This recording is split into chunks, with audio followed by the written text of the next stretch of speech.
প্রিয় কৃষক বন্ধুরা, পড়ন্ত বিকেলের মাঠে ময়দানে চলে এলাম টমেটো খেতে।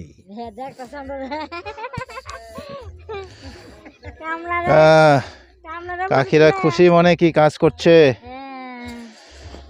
প্রিয় কৃষক বন্ধুরা, নতুন জাতের টমেটো বাজারে আসতে এখনো 2 সপ্তাহ প্রায় লেগে যাবে। তার মধ্যে রীতিমতো কাজ চলছে, পাতা ছেঁড়ার কাজ। পাতা ছেঁড়ার মূল উদ্দেশ্য হলো গাছগুলোকে হালকা করে দেওয়া, পর্যাপ্ত পরিমাণে আলো বাতাস যেন ঢেউ খেলে জমিতে খেলতে পারে সে ব্যবস্থা করা।